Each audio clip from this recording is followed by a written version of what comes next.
Hello, this is Matt from the future warning you that this vlog is going to be absolute shit, but I tried. Happy Summerween.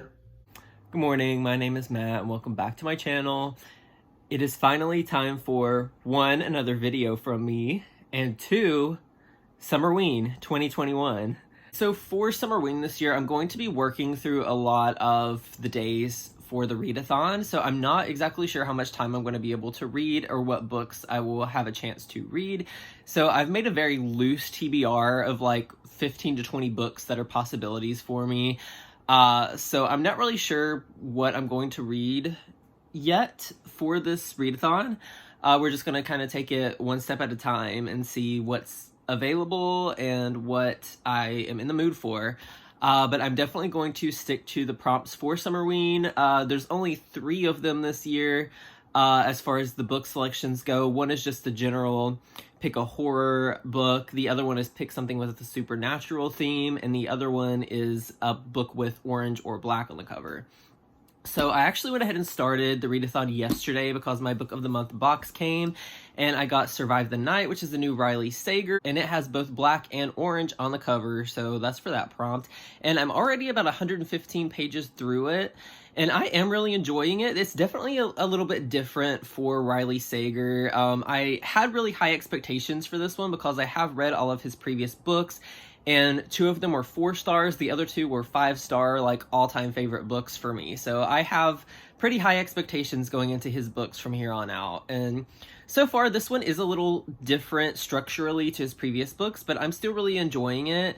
It seems like so far this book is just taking place over the course of a single night. It's like a road trip kind of book. It has a structure that's very similar to No Exit, in my opinion. So if you enjoyed the way that that book played out, I think you would enjoy this one also. So far in this book, we're following our main character, Charlie, who is a university student. She's a film studies major. And we learn pretty quickly that she actually has some kind of like psychological thing where she actually plays her own movies in her head. So in this book, we're kind of going off of an unreliable narrator because we're not sure which parts are actually happening in real life and which parts are actually just the movies inside of her head. But what's going on with Charlie is that her best friend Maddie was murdered a little while ago, and she actually witnessed the murder. And she is wanting to get away from the university for a while, and so she hitches a ride with this guy that claims he's a university student, and she gets in the car with him, and she starts second-guessing herself whether he's actually who he says he is, and she even starts to think that he may even be the murderer that killed her friend Maddie. So this is a pretty fast-paced, action-filled ride so far. I'm enjoying it. And the other book that I have already started, I'm only about 15% of the way through. That's the new Josh Malerman book. I just got approved for it on NetGalley just in time for the readathon.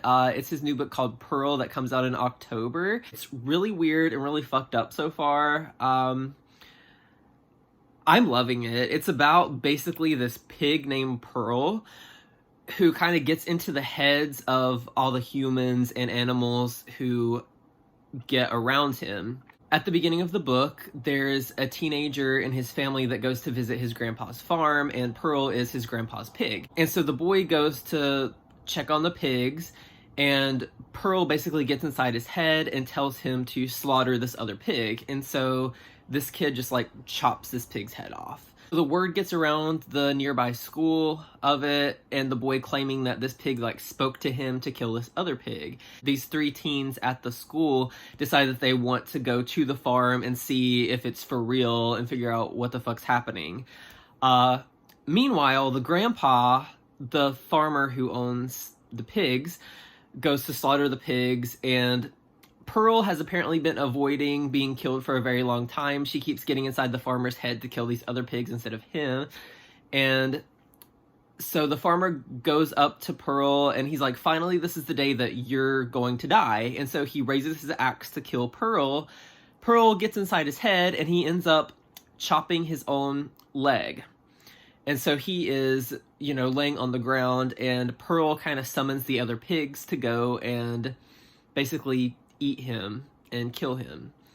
So that's where I'm at in the book. It's very fucked up. It's really weird, but I'm kind of loving it. It's like Animal Farm, but like the horror version.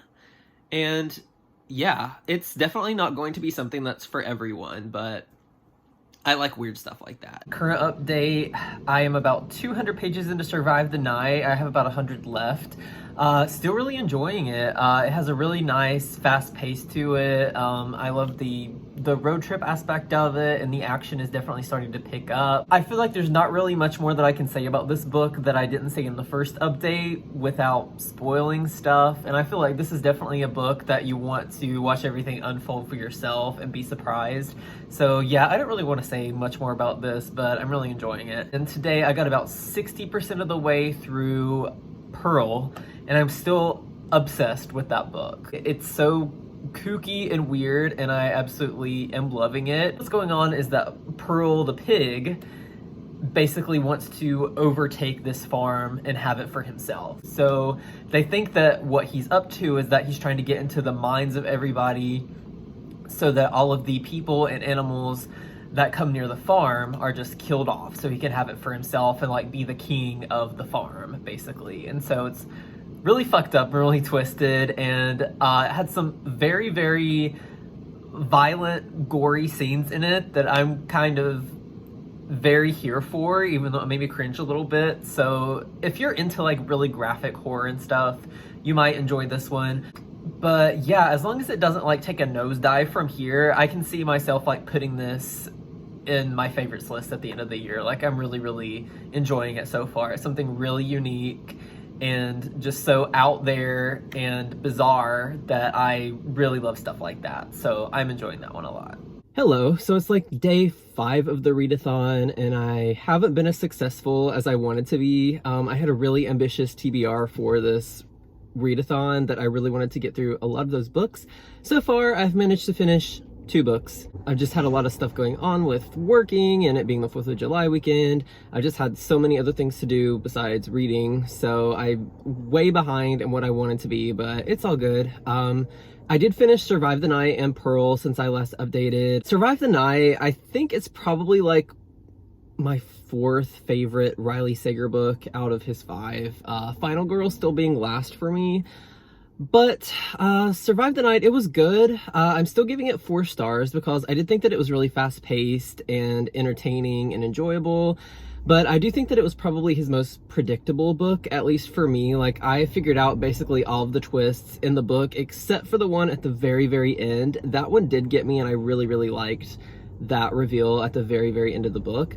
But everything else, yeah, I felt like it was a little too predictable. I didn't really like the main character at all. I found her to be really annoying, and I don't know. Something about that book just didn't click with me in the way that I really hoped it was going to, but it was still entertaining enough to give it 4 stars. So I still really enjoyed it for a thriller, but for Riley Sager, I kind of hold him to a different standard because he has written 2 of my favorite thrillers that I recommend all the time. Last Time I Lied and Lock Every Door. Like, those are absolute like all-time favorite thrillers. 5 out of 5, 10 out of 10 for me. So it's just a little, my expectations are a little high for him, and Survive the Night didn't quite meet that for me, but it's all good. It was still fine. Now let's get into Pearl by Josh Malerman. Now that is one that I will definitely be thinking about for a very long time. I think I'm going to end up giving that one like a 4.5 star.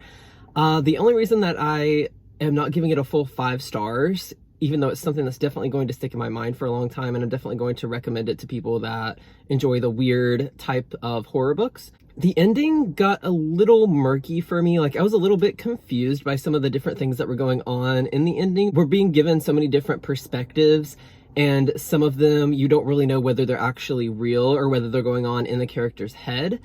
So all of that near the ending kind of got a little confusing for me, but other than that, I really, really loved that book. It was so fucking weird, and I loved the writing of the book. It really like fucked with my brain a little bit. There were some really like violent, gory parts in it that I enjoyed.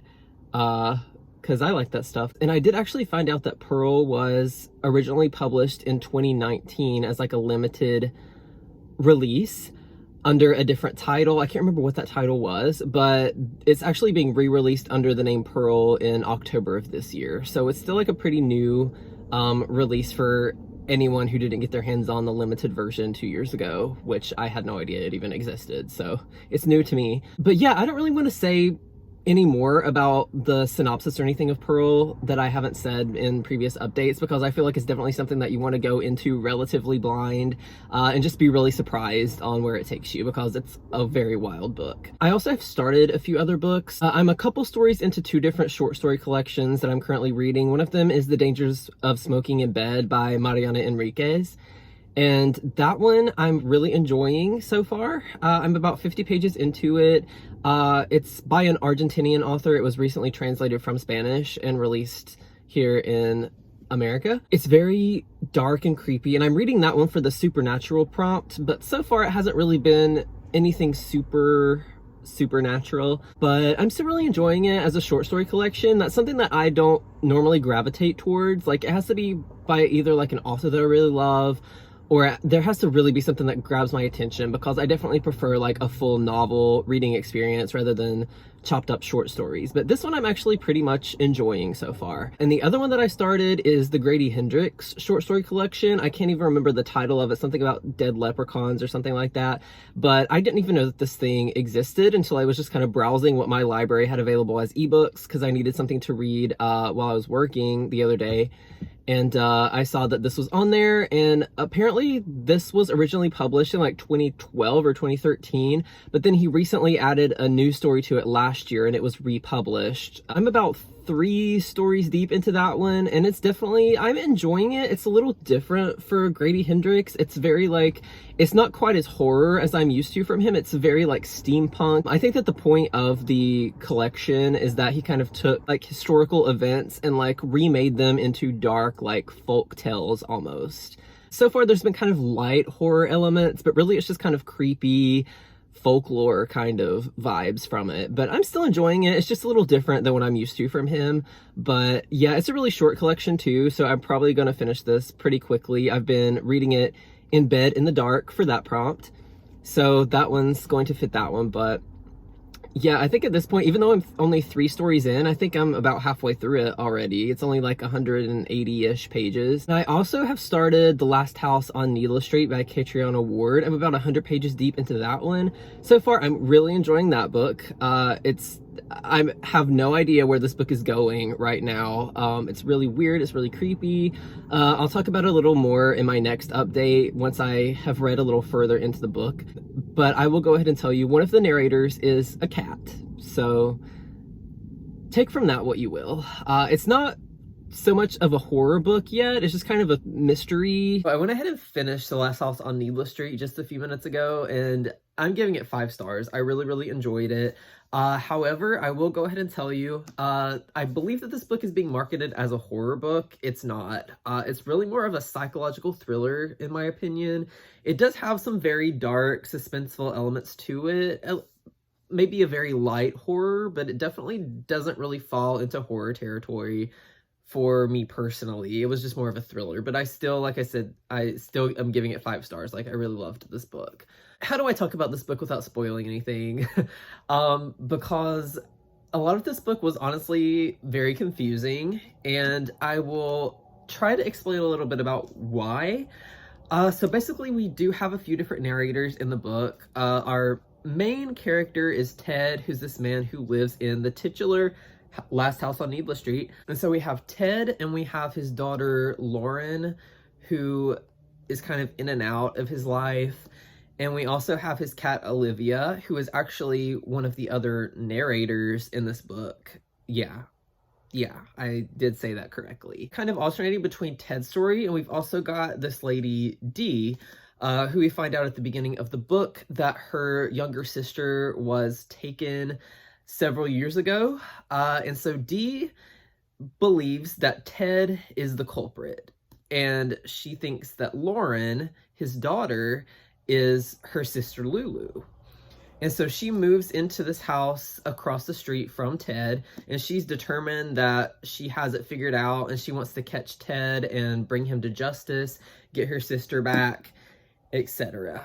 And so, yeah, so Dee kind of becomes obsessed with gathering up the evidence to prove that Ted took her sister and that she can get her sister back and everything like that. That's all that you need to know going into this book. I will say, like I said, I did get a little confused for the first half of this book because we do have our different narrators. We have Ted, we have Dee, but then we also have Lauren as a narrator, and we also have Olivia the cat as a narrator.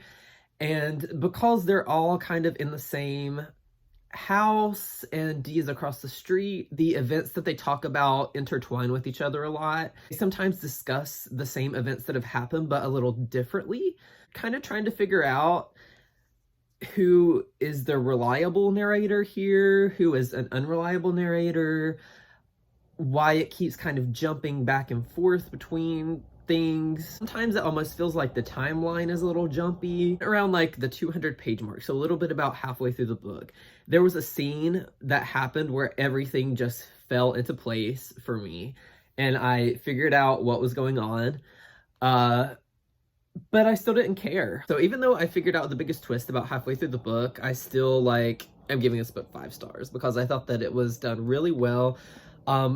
It's actually a trope that I've read several times recently. This is definitely the best way that I've seen this trope be executed, and even though I figured it out, I feel like I was still kind of surprised by exactly the events that led up to the reveal and everything like that, and how it was done. It's the final day of SUMMERWEEN, and I realized how little footage I've actually shot over the past week because I've read the majority of the books while I'm working. I travel for work, so I read most of these while I'm on the plane, and so I can't really film a lot of reactions or anything like that at that time, but you know what, it's okay. We're gonna resolve that right now. Wrap everything up really nicely here. We're gonna discuss the 6 books that I finished over the readathon. I think that's right.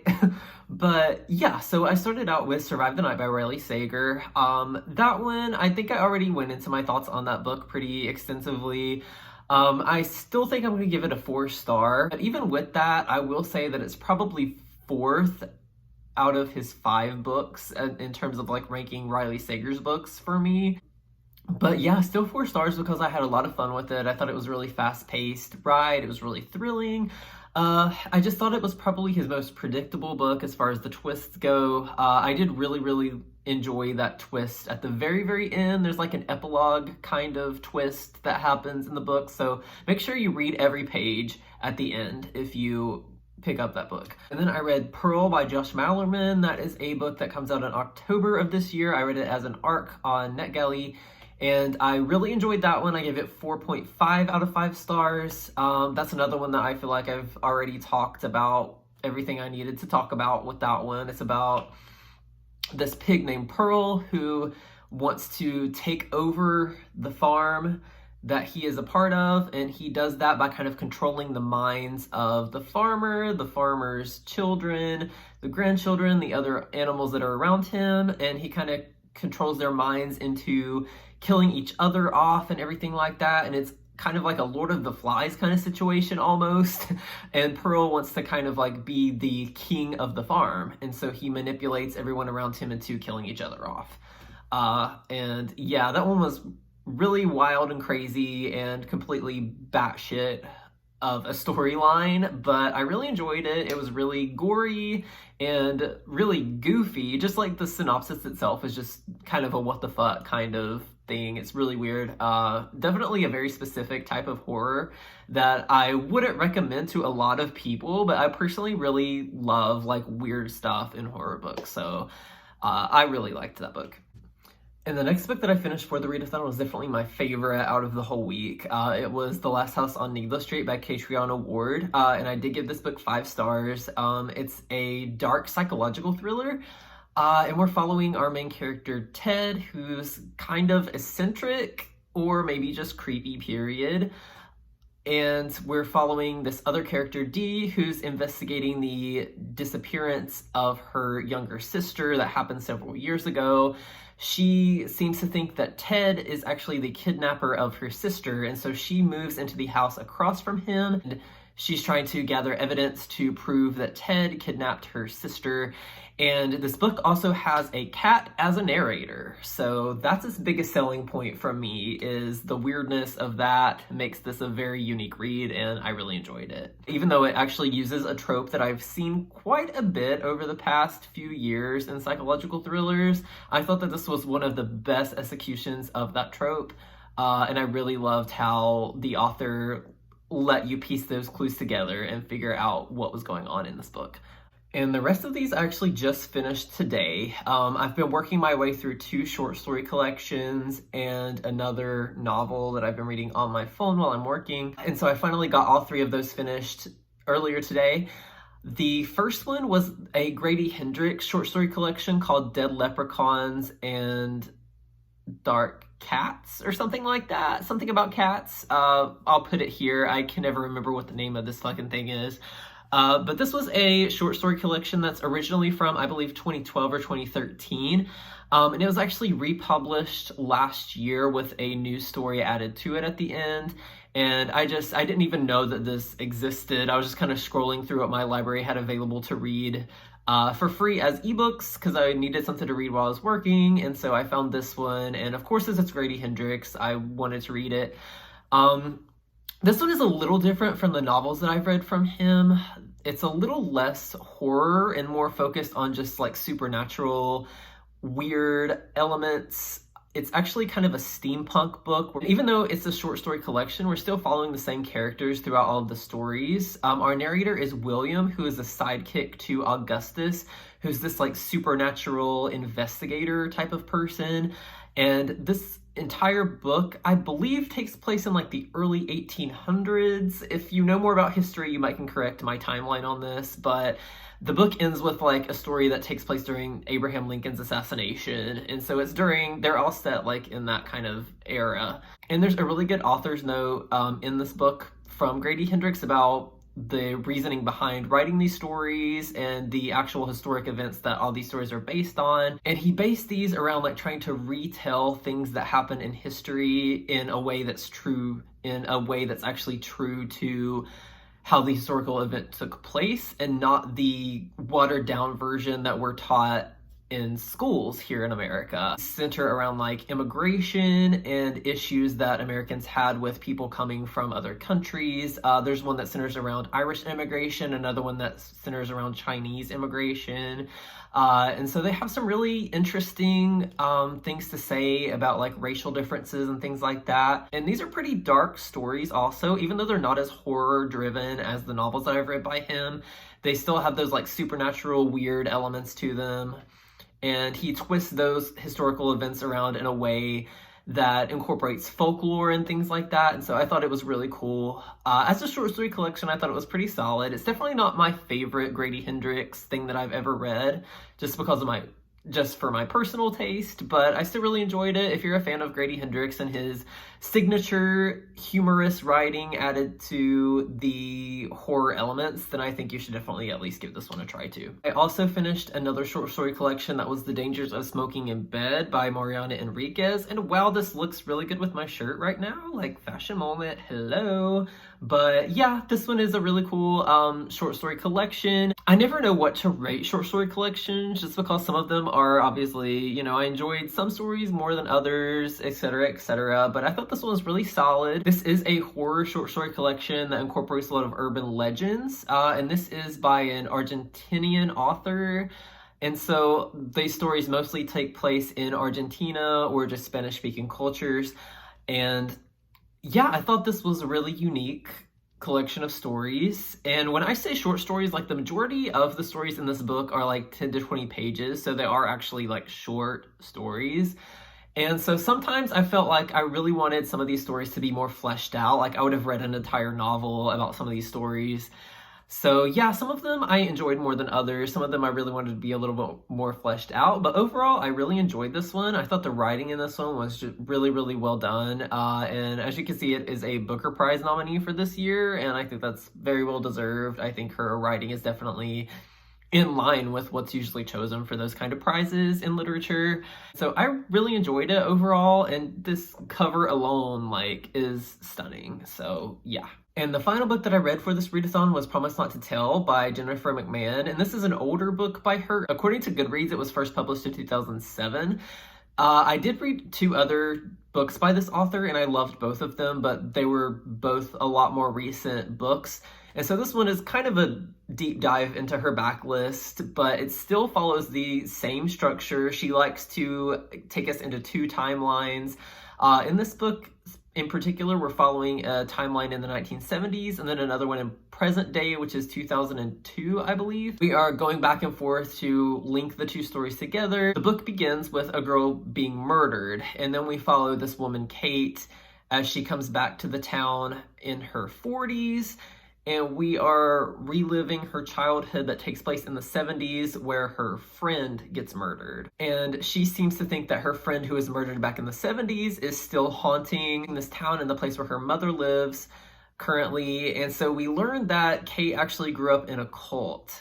And so we're learning and piecing together the information about what happened within the cult and what kind of things that happened and murders and things like that that happened within this cult. And yeah, it's very dark. It's kind of a ghost story. Enjoyed this one. I think I'm going to end up with like a 3.5 star. It definitely was not as strong as the 2 other books by her that I've read, but you can definitely tell that her writing has evolved in the 10 years since she wrote that book. But yeah, I still thought it was a really solid book, but just compared to the other 2 that I've read by her, it didn't really hold a candle to those 2, but I still really enjoyed it and I had a good time with it.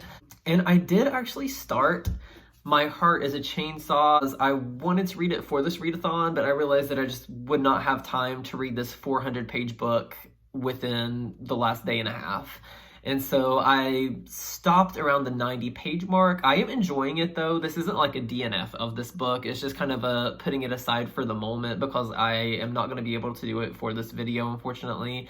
But I think I'm going to push this into a like anticipated releases vlog or something that I'm doing soon. So you'll hear my thoughts about it later whenever I decide to come back to this book. That was Summerween 2021. And I apologize that this vlog is going to be really shitty probably, and I feel like I did a terrible job of actually describing these books to you because I wasn't able to actually give you updates as I was reading them, but hopefully it's okay. I'm gonna go ahead and put this one up and hopefully it turns out okay. But yeah, until next time.